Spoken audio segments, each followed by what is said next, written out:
Hi, I'm Dr. Douglas Street. I'm a medical doctor in general practice, and I made this video for persons who will have some interest in diabetes remission, including my colleagues as other medical doctors and the general public and persons who have diabetes.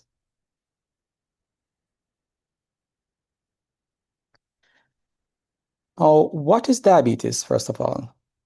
Now, according to the American Diabetes Association, diabetes is diagnosed when a person's fasting blood sugar is 126 milligrams per deciliter or 7 millimoles per liter or more, when the A1C, HbA1c is 6.5% or more, or your 2-hour glucose is 200 milligrams per deciliter or 11.1 millimoles per liter or more. So if any one of these results, if you obtain any one of these results, then diabetes, type 2 diabetes can be diagnosed. And that's what we're focusing on, type 2 diabetes. We're not focusing today on type 1 diabetes, focusing on type 2 diabetes. Now, in pre-diabetes, the fasting blood sugar is normally 100 to 125 milligrams per deciliter or millimoles per liter. This would be 5.7 to 6.9. Or the A1C, HbA1c is 5.7 to 6.4%, or the 2-hour glucose is 140 to 199 per deciliter, or 7.8 to 11 millimoles per liter. If you notice, I still use the glucose readings. The move is to move towards the HbA1c, but I think it's still important to mention that the blood sugar readings can also be used. Then a normal fasting blood sugar is less than 100 milligrams per deciliter or 5.6 millimoles per liter.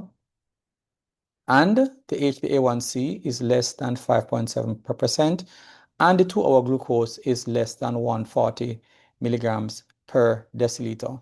Of course, if you have diabetes and your diabetes is controlled and you have normal readings, it doesn't mean that your diabetes has gone. It just means that your diabetes is under control.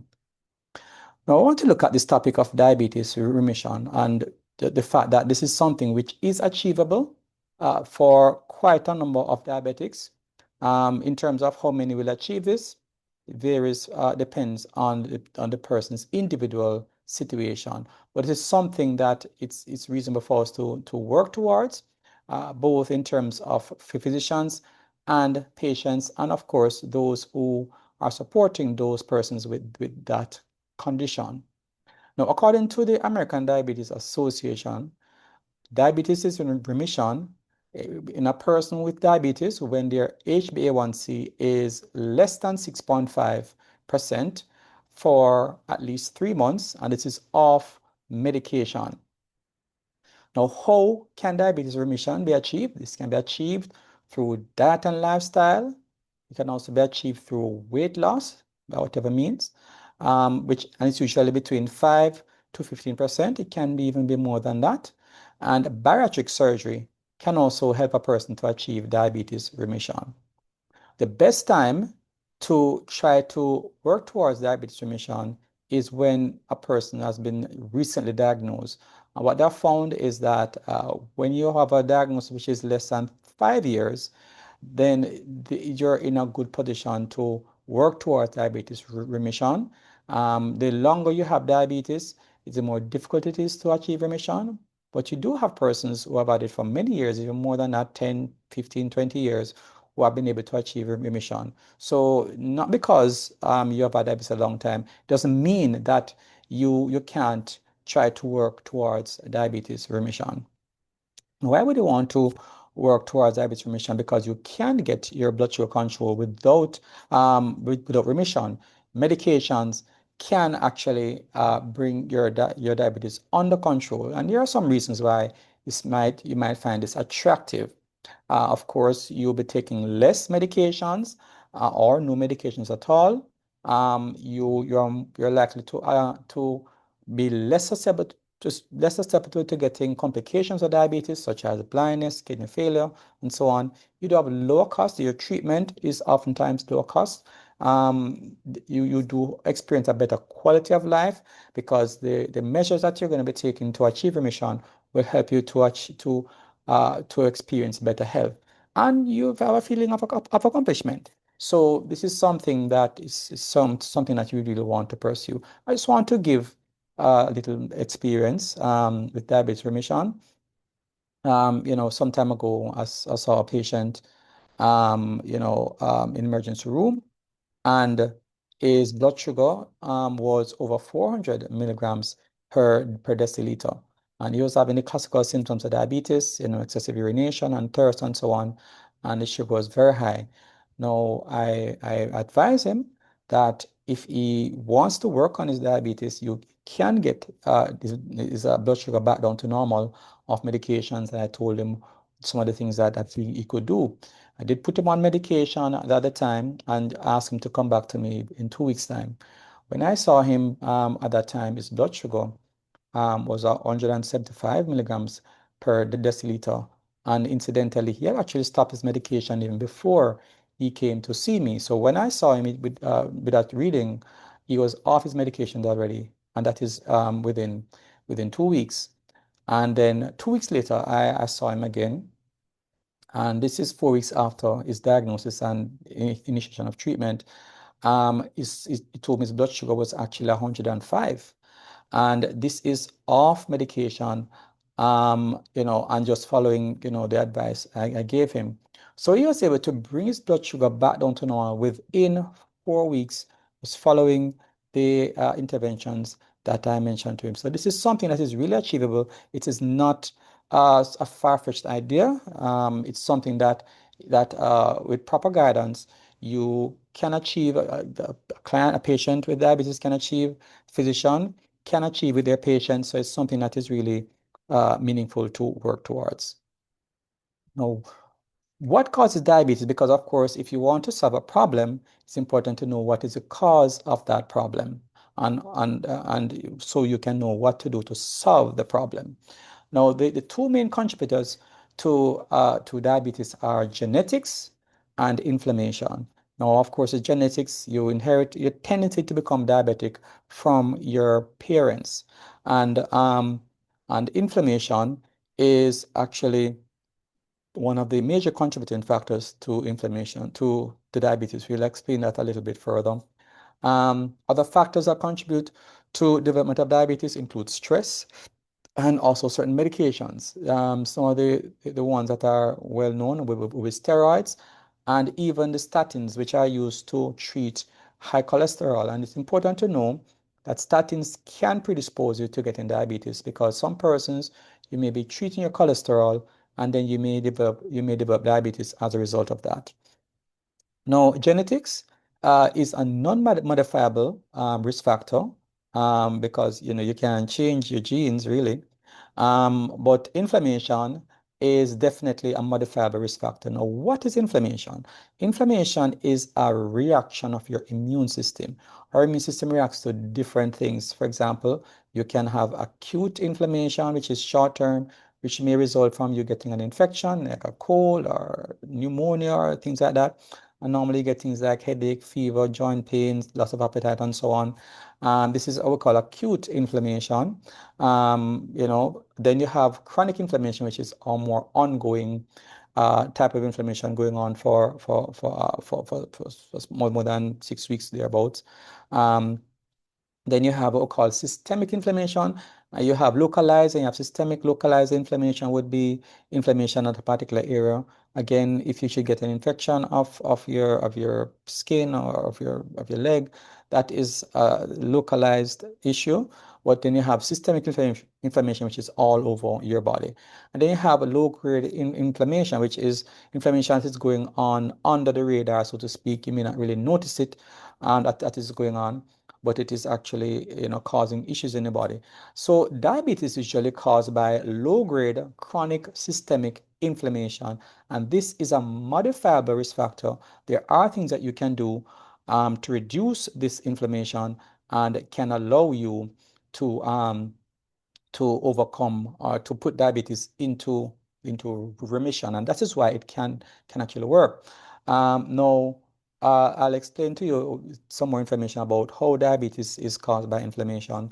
Now, stress and medications can trigger inflammation, as mentioned before, and these are also modifiable, especially medications like steroids. You can actually reduce the dose of the steroids or, take persons off steroids if that is possible. And this can allow the diabetes to resolve.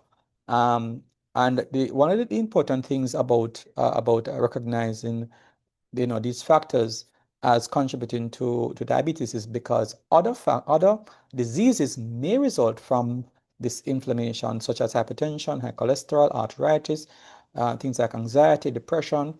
These conditions are also caused by inflammation. So if you can resolve this diabetes issue that you're having, chances are you may be able to get resolution in those other areas, so you get additional benefits. Now, what usually happens when we eat? When we eat food, the food is digested, it's absorbed into your body. And what happens is that when the food is absorbed into your system, it triggers a release of insulin into your bloodstream from the pancreas, but it also triggers the production of inflammation. This is a result of free radicals that are produced by the processing of these nutrients that are absorbed into the system. So every time you eat, and it's important to remember this, each time you eat, you're triggering inflammation inside of your body, right? And that's important to remember, right? Now, insulin causes the cells to absorb the nutrients from food, and there's a feedback system so that when the blood sugar goes down, the insulin level goes down, right? Now, what happens is the inflammation we spoke about earlier, the chronic low-grade systemic inflammation, it affects the effectiveness of the insulin in bringing the nutrients into the body cells. So even though you have the nutrients, glucose and amino acids and so on, all those breakdown products of the food that you eat, getting into your bloodstream, the body producing insulin, the cells are not responding to the insulin because of the inflammation. It interferes. It's like you put in some chewing gum into a lock, right? Put in the key, but it can turn the key, but the key is not working because of interference. And that is what inflammation does to your cells, and causes the blood sugar level to go up, even though your body is producing insulin. Now, reducing the inflammation, it can restore the effectiveness of the insulin. So what we're really speaking about, it's insulin sensitivity, right? You've probably heard the terms insulin resistance, insulin sensitivity. So when we reduce the inflammation in the body, it restores the sensitivity of the body cells to insulin and can allow the insulin to bring the blood sugar level down as it used to before. What are some of the factors that affect inflammation? You have diet, you have exercise, and the thing about this is to remember that these factors can have a positive or negative effect on inflammation. So diet can have positive or negative effects. Exercise can also have positive or negative effects. Moderate exercise can reduce inflammation, but over exercise or no exercise can increase your inflammation. Water also is important in getting the inflammation down. But of course, the quality of your water may actually increase inflammation. If it's poor quality water, then it may increase your inflammation. Sunshine, excessive sunshine can cause inflammation. Moderate sunshine can help. Temperance, which is really, trying to be moderate in terms of the healthy practices that you have, and not going overboard, because going overboard can cause problems, and also avoiding harmful substances such as smoking and drinking and so on. Right? Health quality is also important in keeping inflammation down. Adequate rest, of course, too much sleep can cause inflammation, too little sleep can cause inflammation as well. Social engagement, you can have positive and negative social engagement. So this is also important in inflammation. Your intestinal microbiome, you do have certain, types of intestinal microbiome that can promote inflammation, which can encourage the development of diabetes, of type 2 diabetes. So that's another important factor in development of diabetes. And supplements, there are certain supplements that can actually help you to go into diabetes remission. And we'll look at those in more details later on. So let's look at a little bit more at the dietary factors. You do have a pro-inflammatory diet, which increases inflammation and also tends to increase blood sugar. And this is, the one that can promote diabetes and other conditions, including cancer. And this usually has in animal-based foods, processed foods, high glycemic foods, high caloric foods, and inappropriately cooked foods. So and also late or frequent eating. Remember, I mentioned before that each time you eat, it triggers inflammation in your body. The more often you eat, is the more like is the higher inflammation is going to be. So it's now recommended that you limit the number of times that you eat. We'll discuss that a little bit later. Then you have the anti-inflammatory diet, which reduces inflammation and can keep your blood sugar from spiking too much. And this is usually plant-based foods, unprocessed, low to medium glycemic index foods, low caloric foods, and appropriate cooked foods, properly spaced eating times, including fasting. These practices can reduce your inflammation and reduce your blood sugar, and it can put you in a good position to achieve diabetes remission. Let's look more details at the pro-inflammatory diet. As I said, that is an animal-based diet, animal protein-based diet with meats, usually chicken, fish, dairy, eggs, processed foods like white rice, bacon, franks, and there are many others. High glycemic foods. Now, the glycemic index is an important concept to understand as a diabetic. Glycemic index of a food is a measure of how much that food will trigger your blood sugar, right? And so that scale goes from 0 to 100, where the lower it is a less that particular food will increase your blood sugar, and the higher it is the more it will increase your blood sugar. So usually the number that we focus on is 70. 70 is that border between medium and high glycemic index. So foods that have greater than 70 in terms of glycemic index is a high glycemic food. And these are the types of food that diabetics would be best advised to avoid, right? Now, these include some very common foods, right? And so it's important to understand that they are not innocent at all. And these include things like Irish potato, right? Foods that contain flour, especially white flour. So things like bread, white flour bread, and even whole wheat bread has a high glycemic index as well. Foods like pumpkin and cassava. These foods have a high glycemic index. High caloric foods also, the more calories in your food, the more inflammation is going to be produced. So you'd want to limit your calories as well. Make sure that your food is cooked appropriately. Sometimes you can take a good food, and because of how it is prepared, you can convert a medium glycemic food to a high glycemic food. A good example is sweet potato. When sweet potato is boiled, its glycemic index is about 45. But when it is baked, it goes up to over 80. So sweet potato is a good food if it is boiled, but not if it's baked. And also fried foods is an example. You can take a good food and turn it into something that you don't really want to be having. Frequent eating, such as snacking. Yes, this is something that is often recommended for a diabetic. But remember, the more times a day that you eat as a diabetic, it's a more inflammation. On late eating, it's also best to avoid eating, especially after 6 p.m. The later you eat, it's the more inflammation your body is going to generate. It's less able you're going to be, generally speaking, to achieve diabetes remission, right? And actually, research has shown that it's better to eat earlier during the day rather than later, generally speaking. So that's something to keep in mind. Now, the pro-inflammatory diet can cause weight gain, which, as you know, we all know, obesity can encourage the development of diabetes. Now let's look at some dietary options for diabetes remission.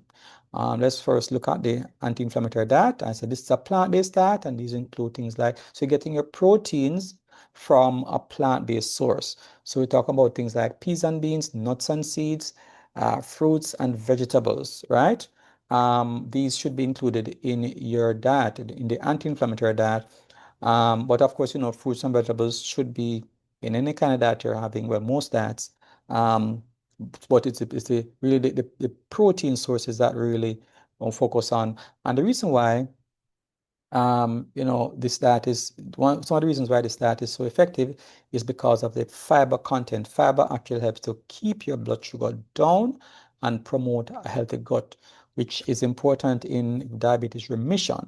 So it's important too to get a large amount of your food from these sources to keep your inflammation down and promote diabetes remission. Whole grains are also important, and these should be, of course, you know, unrefined whole grains with appropriate texture. Because sometimes if you make your whole grains too refined, for example, you convert your oats into oat flour, that might increase the glycemic index. So it's important to have proper texture of your whole grains, right? And try to make it as healthy as possible. Try not use organic types, which are less likely to have in harmful chemicals, right? Also mentioned, have food with a low or medium glycemic index. Sweet potato, red bananas, yams are good examples. It is not so much how sweet something is, it's how much it increases your blood sugar. The glycemic index is more important than how sweet a food is. Give an example, Irish potato is not sweet, but it spikes your blood sugar more than sweet potato because the glycemic index of Irish potato is about 73, right? But glycemic index of sweet potato is about 45. So for Irish potato, it's about 72, 73. Sweet potato, it's 45. So it's not how sweet the food is, right? So try also to just have enough calories that your body needs, right? Because if you're having healthy foods, eating more than what you should, then that can actually, you know, cause you to develop diabetes. So just have enough foods to maintain a healthy weight, right? Um, Now you should get your foods you know, appropriately cooked as well. And so as was mentioned before, with with with sweet, sweet potato, it's important to just boil it rather than to cook it and not bake it. And try not to overcook your foods, right? Overcooking food causes a breakdown faster in your gastrointestinal tract and can encourage you to send up your blood sugar. Anti-inflammatory diet can improve weight loss, so and which can actually help you to achieve diabetes remission. Now, based on research, it has been found that that using a plant-based diet can actually help about 63% of persons to reduce their medications and as much as almost a quarter of them to achieve diabetes remission. So using the anti-inflammatory, using a plant-based diet can actually go a far way in helping you to achieve remission, right?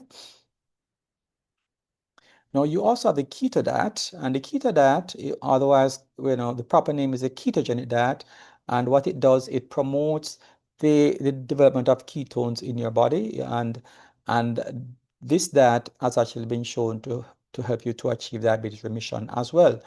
Now, the ketogenic diet is a low carb diet, so you avoid the carb sources, the traditional carbohydrate sources, things like bread and yam and plantain and banana, all those things you avoid. So most fruits are usually avoided. Those sweeter fruits are usually avoided in this diet. So you can actually use certain foods like, you know, like limes and so on, which are a low carbohydrate content. So it's not all fruits you avoid, but certainly the ones that have, high sugar content. All right, even most vegetables can also be used, but some like carrot, you have to be careful because carrot does contain some of sugar. So you have to have carrots in moderation in order to keep the carbohydrate content of your diet below 50 grams per day. So most of your calories, we normally have carbs for energy, but in this diet, most of your calories actually come from fat. And of course, you'd want to try use more of the healthy fats, right?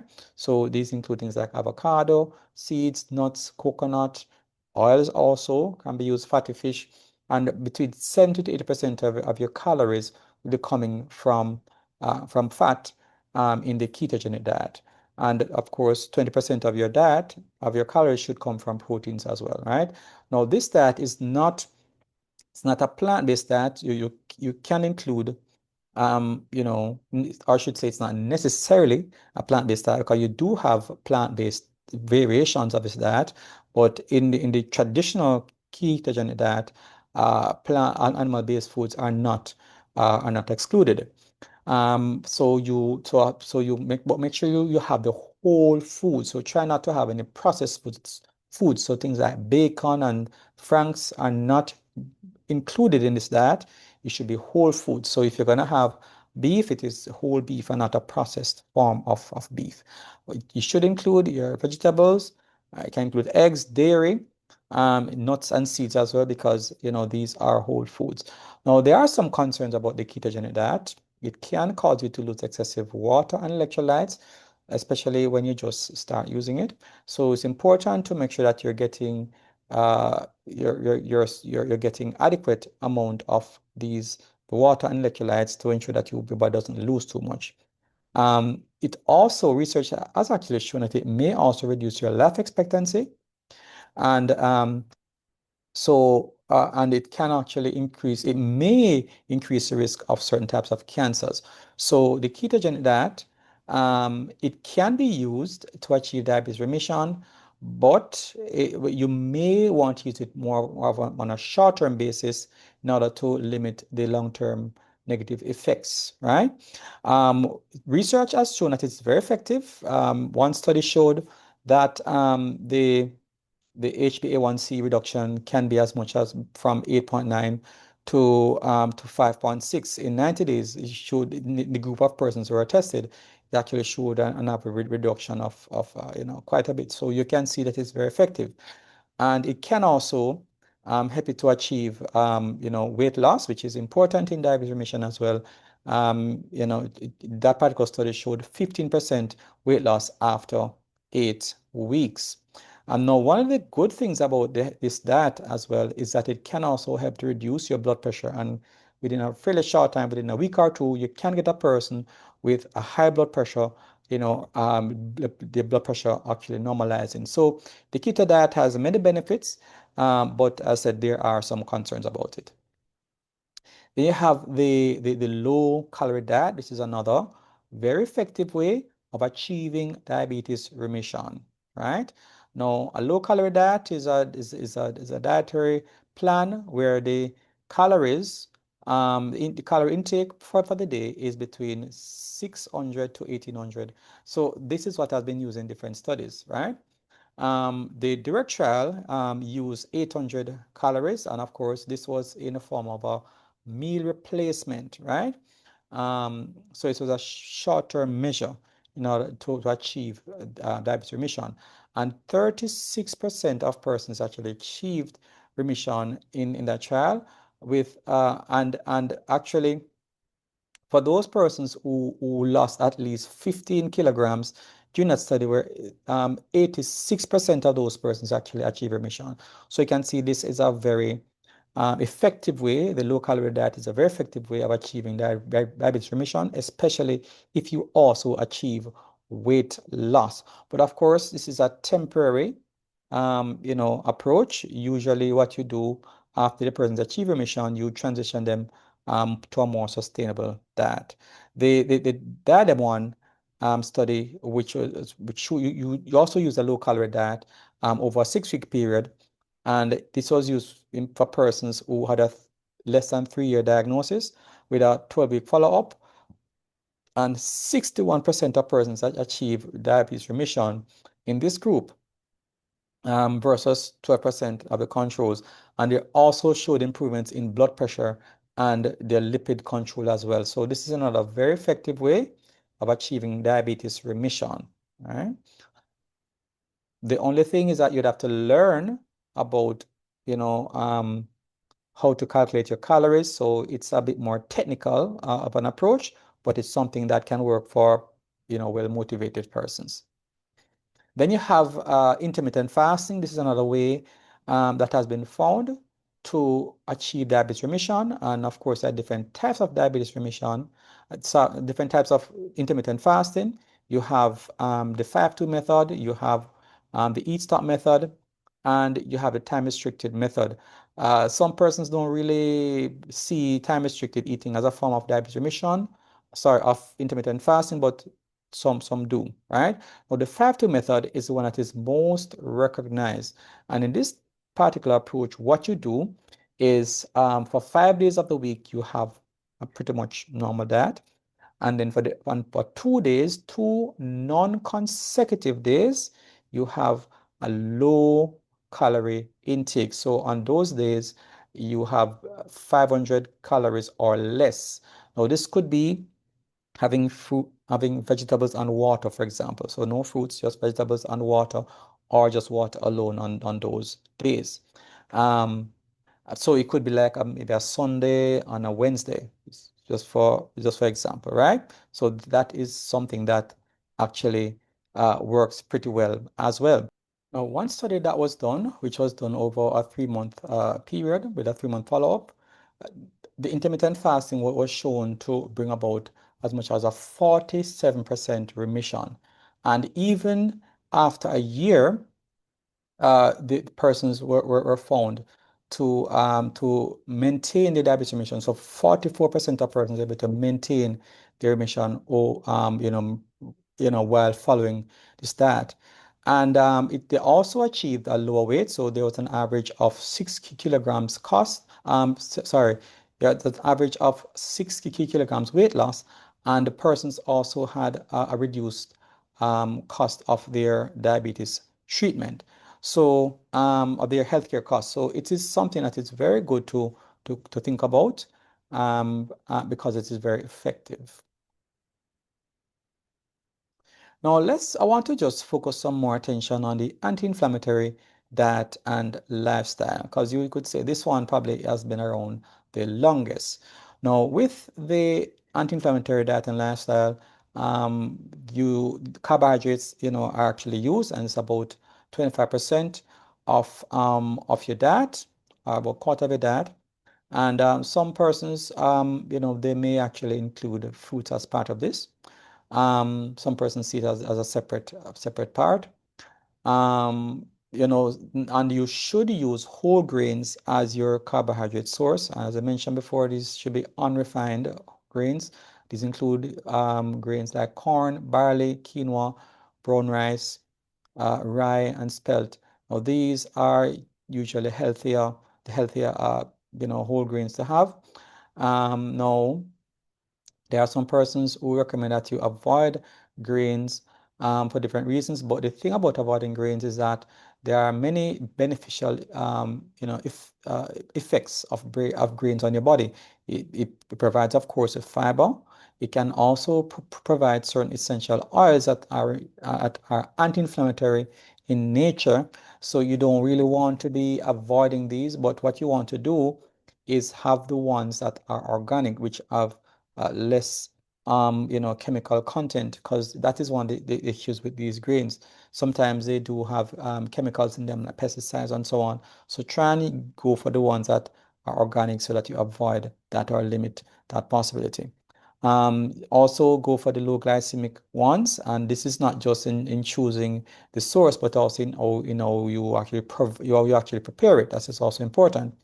And another little trick I want to share with you to help you to have healthier carbs is by having your carbs maybe a day after it is cooked. what they found is that when you do that, some of the bonds that are broken by the cooking process, when you cook your food, put it in the fridge, and consume it the next day, you have some of restoration of some of these bonds that are broken by cooking.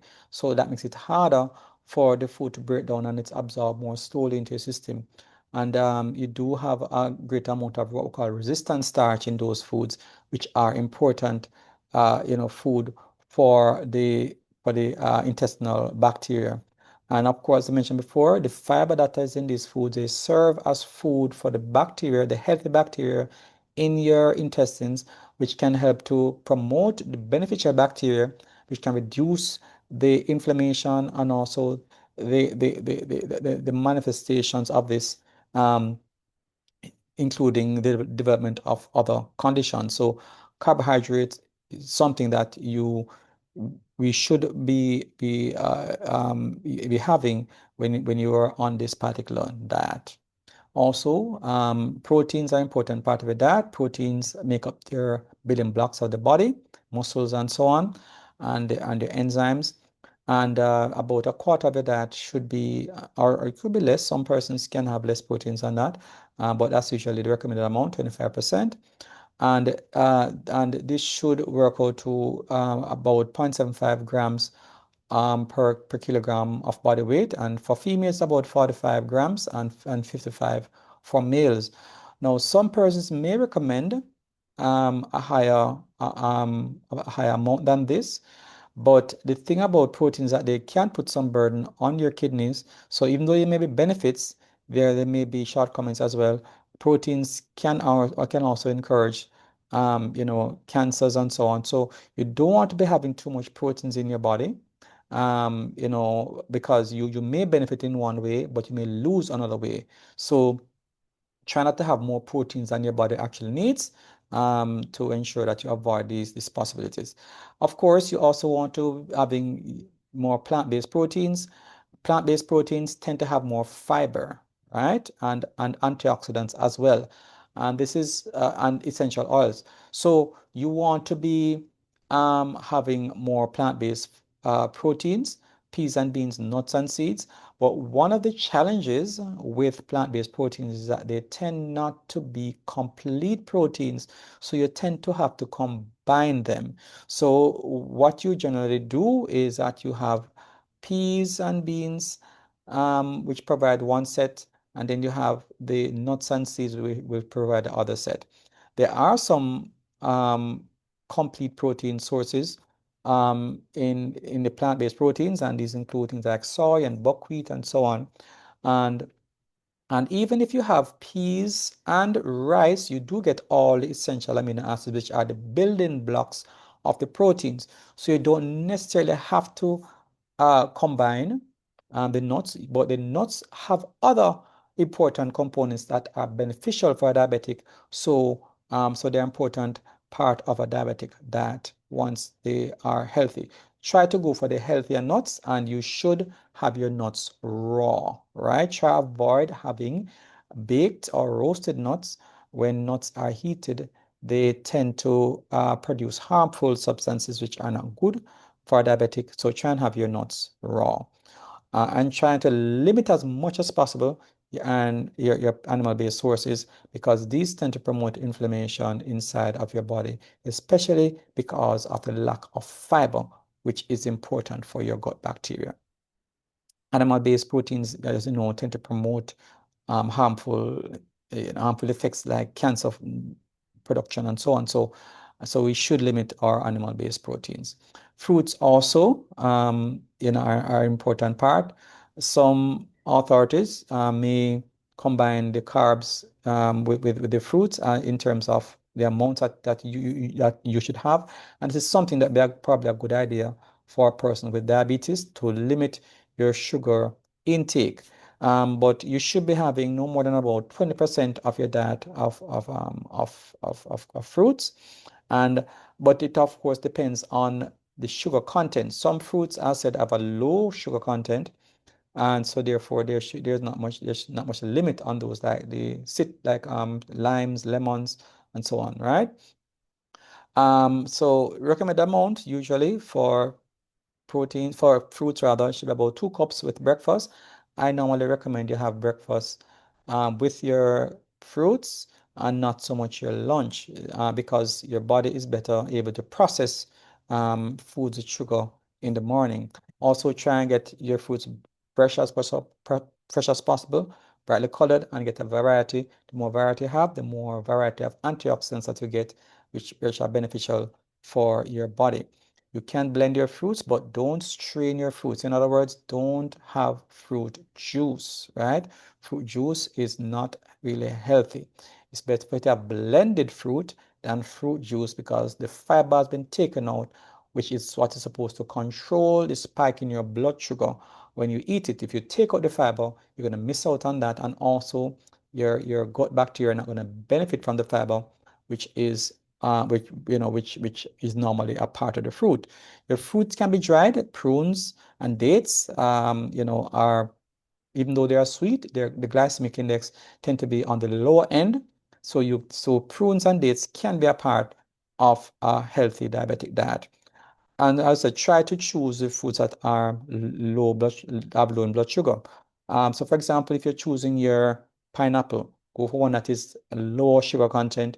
Choosing your banana, go for the ones that have a lower sugar content. So for example, in choosing a banana, try and have the ones that more have some green on it rather than the ones that have speckles, those dark speckles, because those tend to have more sugar in them. So try and have your banana before it is fully ripened. That one has a more resistant starch, which can benefit your colon and can keep your blood sugar down. Vegetables also very important, and vegetables should be between 30 to 50% of your diet.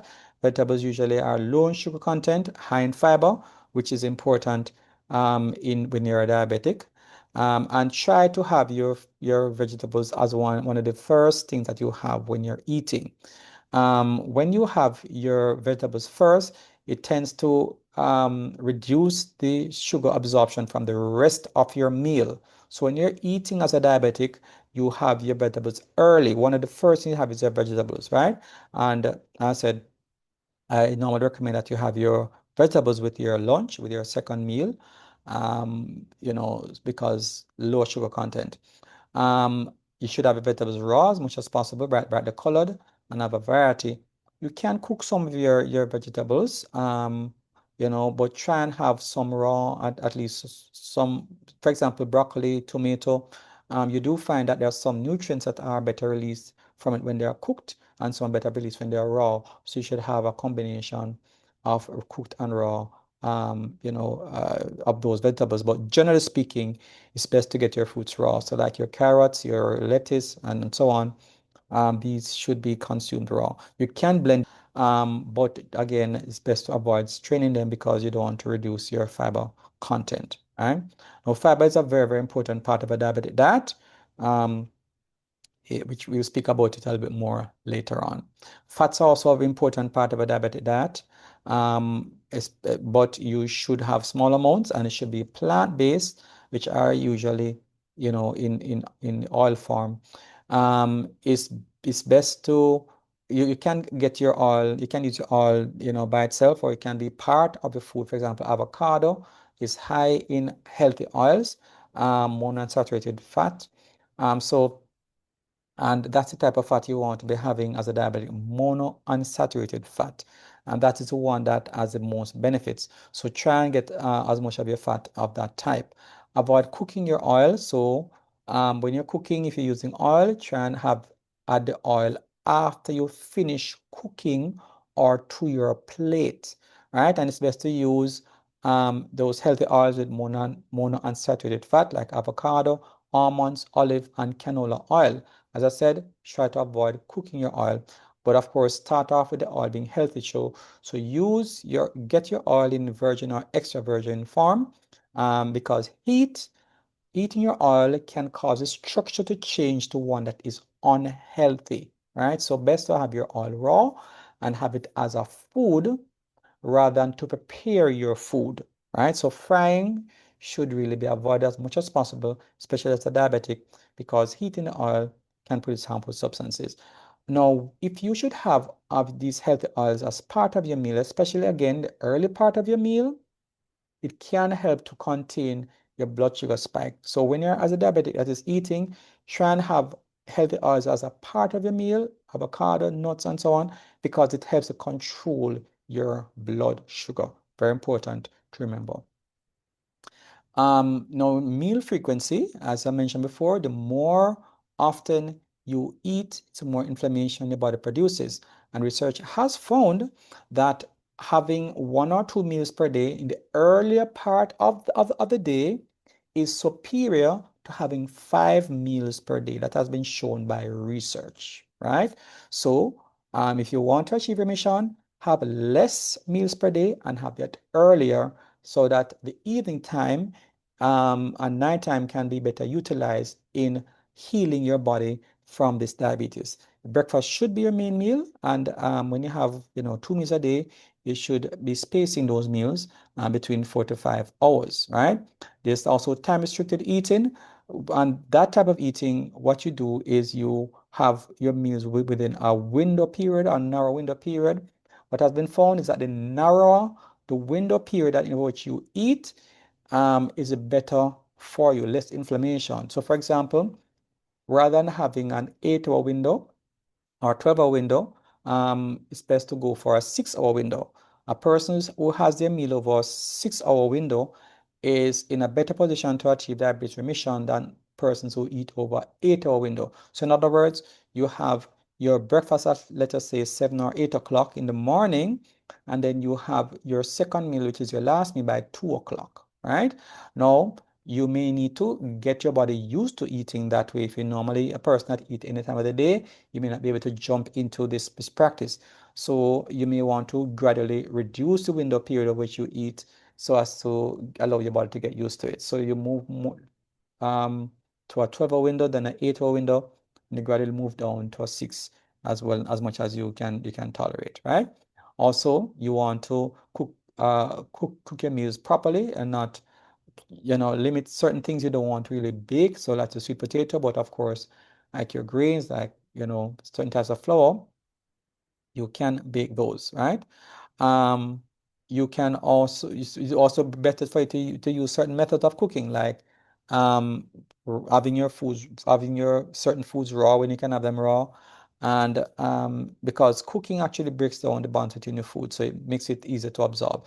So, for example, even your oats, if you can have your oats raw, it's better than having it cooked because it is more slowly absorbed when it is raw, right? And can help to control your sugar.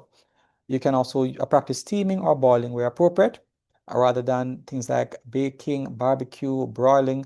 These methods may not be so healthy for you, and frying. So the method of food preparation is also very important, right?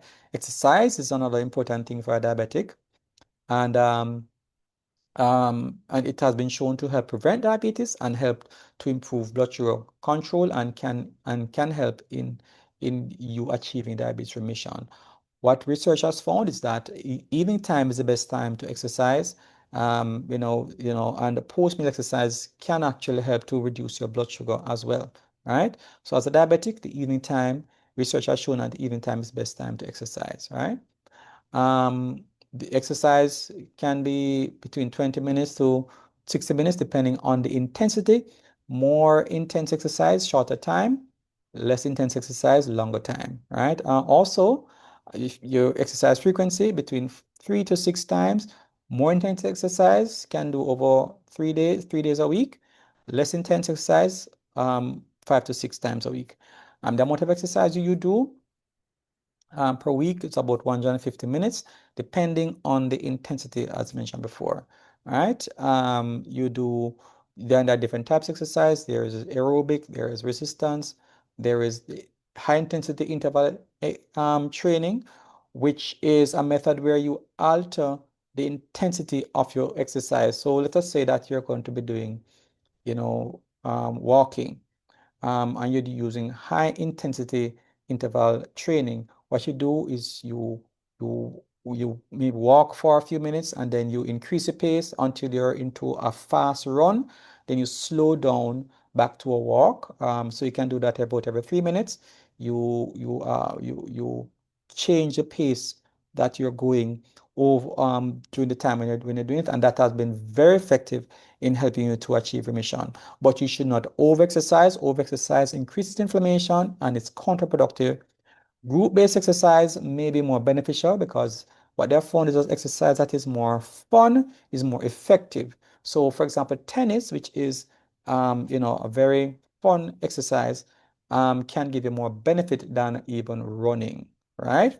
So, sports, it's a good way to exercise, right? Especially if if it is not done for too long a time. And try and keeping the activity going throughout the day is also important because when you sit down for long periods, you can lose some of the benefits of exercise. So it's important for you to break up that sitting habit so that you get more benefits from the exercise program. Water intake is also important. Water can help prevent diabetes and it can also improve your sugar control. And of course, use clean water. And for diabetics, it's recommended that you take at least 2.5 liters of clean water per day.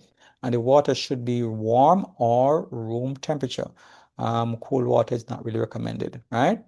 Again, also you want to be having the water earlier during the day and spread out through the day rather than drinking large amounts at once, right? And there are many other benefits of exercise, such as, reduce joint pains, reduce migraines, and so on. So drinking water is good for you in many ways, right? Sunshine is also important, healthy sunshine that is, and and sunshine can actually help to prevent diabetes. And now the timing of the sunshine, the sunshine that is between 10 and 4, you should be careful about it. It can be helpful once you spend short times in it. All right. So between 15 to 30 minutes, it should be spent in the sun during this time. Um, Spending more time than that may be counterproductive. So for persons with fairer skin, you should go more toward the lower end in terms of like 15 minutes. Person with darker skin go to more towards the 30 minutes, right? So the darker your skin, the more time you have to spend in the sun to get the benefits. Vitamin D is produced by you being in the sun, but some persons, if you're not getting enough sunshine, or some persons, even if they get enough sunshine, they don't produce enough vitamin D. So if you're one of those persons, you may need to take a vitamin D supplement. And the recommendations are you should not go above 2,000 international units per day on a long-term basis. Short-term, you can go higher, for example, 5,000 and so on. But when you take that high dose, it should be for a limited time to get your blood levels up, and then you go on a 2,000 international units per day regime after that. All right. Temperance we spoke about before, and temperance is essentially having the right amount of the good things and avoiding the bad things, right? And this has been found to help to prevent diabetes and its complications. So some of the things that you want to be avoiding: alcohol, smoking, recreational drugs, but you also want to be avoiding those everyday things that persons may not pay attention to. For example, household chemicals, anti-infectives, bleach, disinfectant, the artificial fragrances. And you do have, sometimes carpets and so on, especially new ones, paint. These things can increase inflammation in the body, which can be counterproductive. Pesticides and insecticides in our foods or in our homes. These should be limited as much as possible. They can promote the development of diabetes, right? Um, Use healthy alternatives when you're cleaning. So rather than using a disinfectant when you're cleaning, use soap and water. This works, as well. And you can include things like vinegar or lime juice. This can give your house a nice smell without any baggage, because you do find that using these chemicals in your homes can affect the healthy bacteria in your environment, on your floors, and so on, and it can have a negative impact on your microbiome. It is a microbiome which can promote diabetes. Even your sweeteners, things like sucralose and aspartame, these sweeteners can do harm to those artificial sweeteners. they can do harm to your intestinal bacteria. It's best to use a natural sweeteners, such as stevia, to as if you have to use any sweetener, right? Emulsifiers and preservatives in your foods can also have a negative impact on your intestinal bacteria. You want to limit or avoid those. And of course, there are other benefits, because cancers can result from exposure to chemicals. So temperance is an important part of our anti-inflammatory diet and lifestyle as well. Fresh air is also important, and it must be, right temperature, not too hot, not too cold. And fresh air is an important way to reduce inflammation and help you to achieve remission. Some of the threats to having fresh air include houses that are not properly ventilated, homes and offices with mold, smoke in the environment, new furniture, new carpet, new paint, air pollution, you know, um, dust in the environment, construction activities. These can pose a threat to having, fresh, healthy air, and something that you want to pay attention to and address if that is a factor for you to address, right? And of course, there are many other benefits. Of course, there are less likelihood of having respiratory conditions when you have fresh, healthy air on a regular basis, right? Rest is also a key part in keeping inflammation down. Having adequate rest is very, very important, and I'll explain to you why that is. Persons who get adequate rest are more likely to have healthy blood sugars. Now, why is rest so important? Rest is when your body does the repairs, right? Now, if you have a car, right? Normally, when you want your car to be serviced, which is what happens to your body when you're sleeping, you take the car to the mechanic, and the car is parked, and your mechanic works on your car. Usually, your mechanic does not work on your car while you're driving it, right? It has to be at rest. Same thing with your body. You have to be at rest for your body to do the repairs. Diabetes remission requires for your body to repair itself. So now, the good thing about it is your body can do its own repairs, but you have to allow it that opportunity, and that's where rest comes in. So so we now recommend that you sleep between 7 to 9 hours of sleep, get 7 to 9 hours of sleep at night. Earlier, the better, generally speaking. Try to get to bed by about 10 o'clock at night and sleep for between 7 to 9 hours, right? Um, and you should also get weekly rest, so at least one day off per week, and get your yearly vacation, and of course, you would have to decide on how much you want to take. Usually 2 weeks is what most persons aim for, right? Some of the things that can threaten you getting adequate sleep include working at night. It has been shown that persons who work at night are more likely to get diabetes. It is more difficult for a person who work at nights to achieve diabetes remission because you're going to interfere with the healing process. You're working when your body's supposed to be repairing, right? Media tends to be an interference as well. Persons on YouTube and Facebook are not going to bed. Noisy environment can also do it. Unhealthy family relations can put a threat on your quality of rest. Chronic illnesses can also interfere, especially ones that cause pain, like arthritis. Um, Depression, these can interfere with your rest. Stress also can interfere with your rest. Now, some of the things that you can do to improve on the rest quality is ensure that your environment is quiet, um, appropriate lighting. Different people have different preferences where that is concerned. Make sure that you have a proper schedule. Make sure that you engage in healthy pre-sleep activities such as avoiding your phone and in screens on a whole, and probably reading a book, and avoiding certain stimulating conversations, these kind of stuff, right? Using relaxation techniques like breathing exercises and mindful meditation. These can help your body to relax and give you better quality sleep. And there are supplements as well, things like melatonin, magnesium, lemon balm, chamomile tea. These can give you healthy, natural rest. And of course, there are many benefits of getting adequate rest, including weight loss and so on. Right? Social engagement, very important in in achieving remission. And this, when you have healthy social engagement, it can actually help to prevent diabetes. Um, there are certain threats that can interfere with having proper social engagement. Working hours, the media again. Some persons want to spend time on their phone and not interacting with others. Family again, your family relations may not be healthy. Chronic illnesses may separate you, from getting social engagement.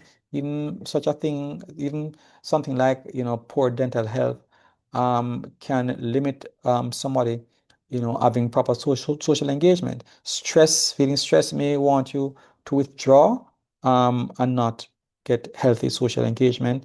But there are opportunities also. There's religious activities, going to church and so on, being a part of a social club, and helping others, being involved in sports and, charitable organizations.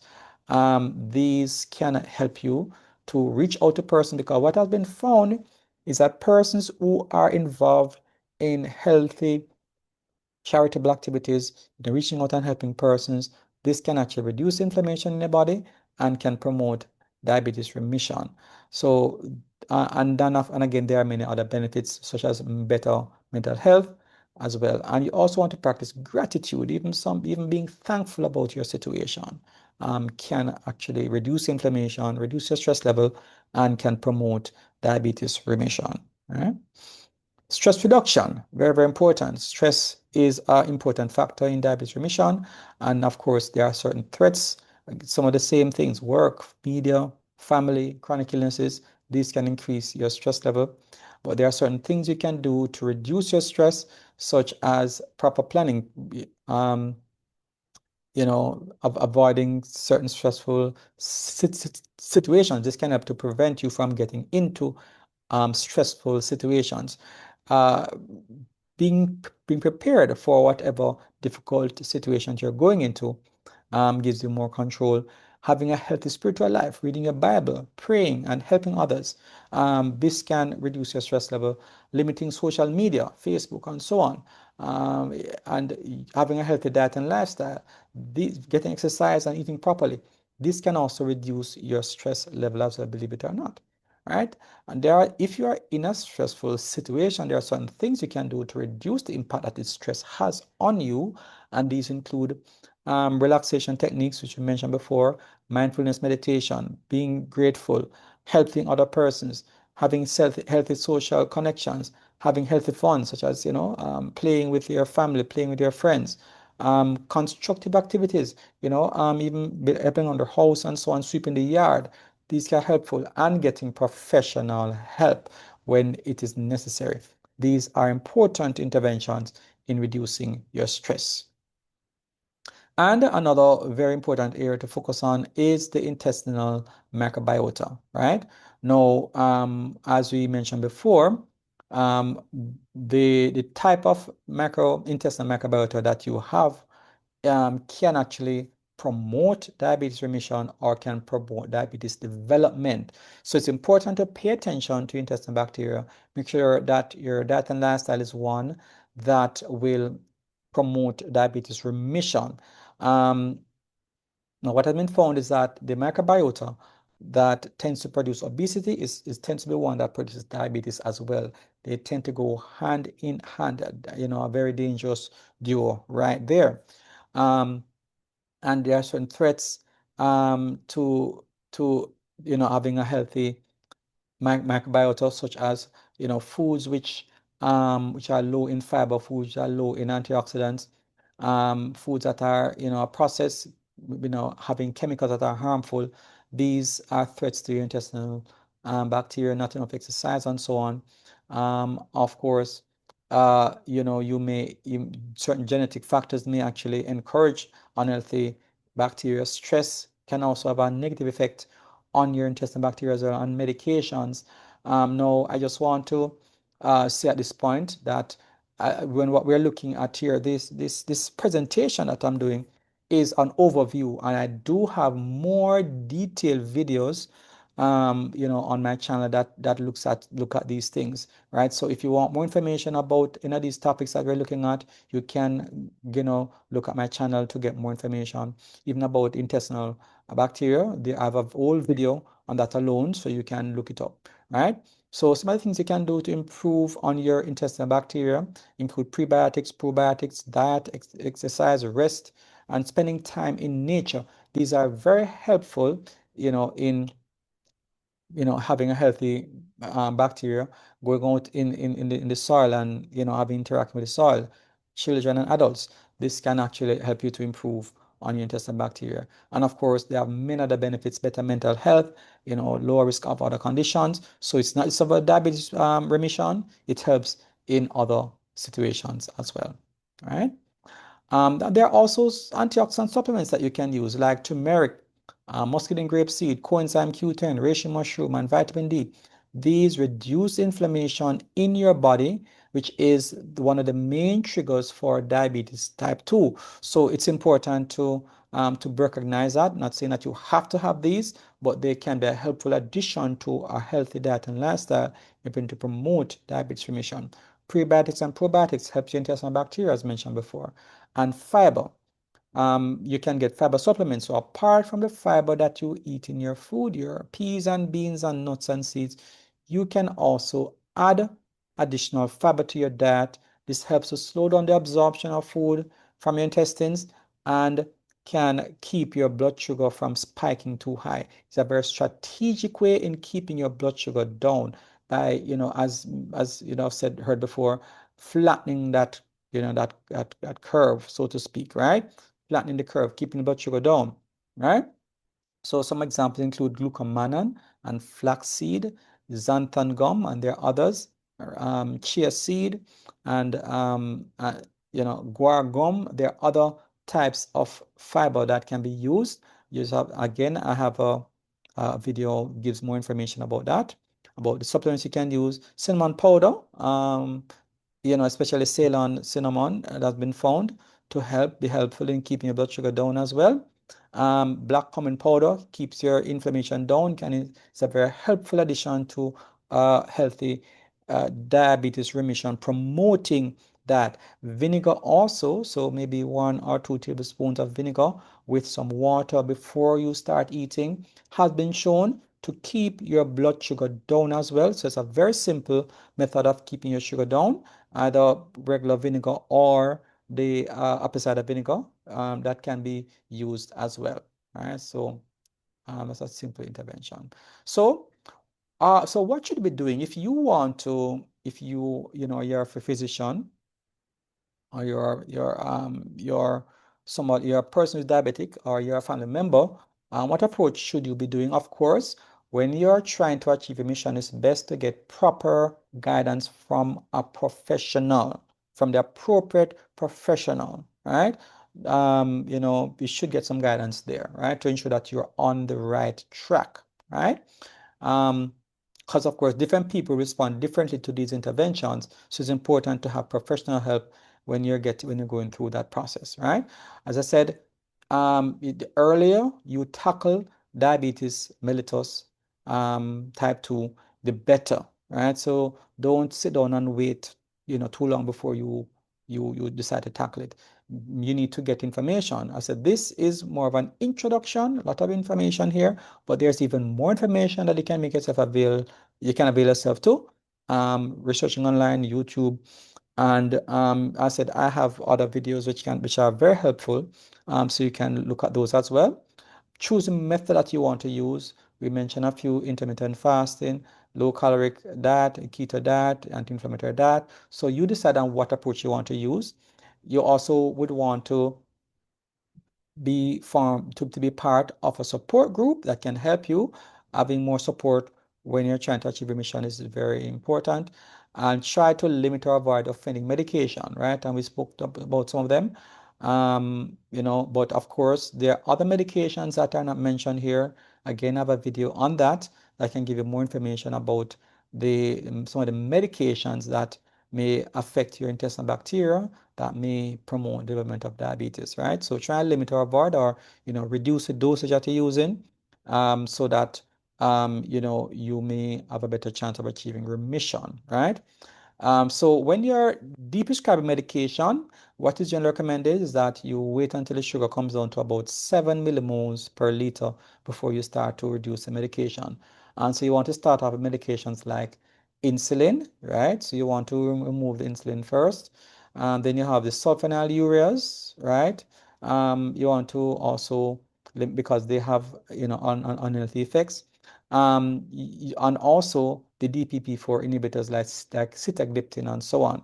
Right, so those are the ones to start removing first before you remove medications like the SGLT2 inhibitors and also the medications like metformin. These are medications that you may want to keep even though you have achieved remission because of the benefits, because they have anti-inflammatory effects on your body. So you may not want to remove them even if you have achieved remission, right? So that is something to keep in mind, right? You might also want to use continuous glucose monitoring. This is a very, very effective way of seeing what your blood sugar is doing, and this can help you to make better choices. And some persons have actually been able to achieve remission just by following, the readings from that. So it's a very important part of the process as well, if it is available to you. And make sure that you limit your blood sugar spikes. So avoid those things that you know are going to spike your blood sugar, like foods that contain sugar, foods that contain flour, and foods that are very simple carbohydrates. Try and go for this complex carbohydrates, more difficult to absorb into your body. So by having those foods, and as I said, I do have a video on how to avoid blood sugar spikes, so you can look at that to get some additional information. Also, your behavior has to be addressed. Of course, your behavior is what caused you to become diabetic in the first place. So you want to adapt those behavioral habits that will help you. So you want to use smart action-based goals. So they must be specific, and so on. They must be time-based. They must be appropriate. They must be, yes, it's smart goal-based, actions. And rather than looking at, so let us say you don't want to say set a goal of losing 10 pounds in whatever time. Set a goal, set an action-based goal. Say, okay, I want to be, I want to be, doing exercising 5 days a week by within 2 months, right? So your set goals based on your actions, not on the results, right? Or say, I want to get my blood sugar normal by next month. Don't set those kind of goals, right? Set action-based goals rather than results-based goals, right? Involve your family in the process so that they can get the support, right? Stay positive. Sometimes you may have, bad experiences, but of course you try to reframe your experience so that it doesn't get you depressed and discouraged. It's always best to stay positive. That's important in keeping you going. Avoid triggers, right? So there are certain situations that may encourage you to do the wrong thing. You may want to be around certain people, for example. Persons who are having their ice cream and the cake, that's not necessarily a good, company for you when you're trying to achieve diabetes remission, right? Or having alcohol. Alcohol reduces your inhibitions and can worsen your diabetes. So you don't want to be having that when you're diabetic. Also, try to improve your access to some of these foods. You may want to go to a farm, getting your farm produce your vegetables from a farm instead. And I mean, especially if you're a physician, in a position to influence what does that mean in your community, you may want to set up programs that can encourage persons to achieve remission. You may start up support groups. You may want to have a talk with the supermarket. You may want to have a talk with the restaurant. Yeah, as a physician, this can help person to make better choices. So you can, for example, talk to your restaurant to say, okay, can you have a particular type of menu for diabetics, so that if persons are dependent on the restaurant, not eating at the restaurant, then they can get those better options that can help to promote their diabetes remission. And of course, get professional support when necessary, especially if you're having challenges. All right. So, in summary, when you are trying to achieve remission, it's important that you're committed to the process. You may have good times and bad times. You have to be committed to it so that you go through the process and keep going. Make sure that you're consistent. So it's important for you not to practice cheating, right? Because when you cheat, you send your body off on a tandem, right? That can take a while to get back on track, right? So it's important to be consistent. So you may think, oh, if you have ice cream once a week, that's not any big deal.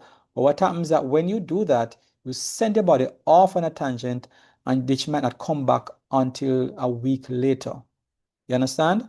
So do not cheat. Make sure you stick to the plan, because if you don't do that, you might be doing the right things 90% of the time, and you may not see any results because you're cheating at times, right? So make sure that you stay on the right track, the straight and narrow, right?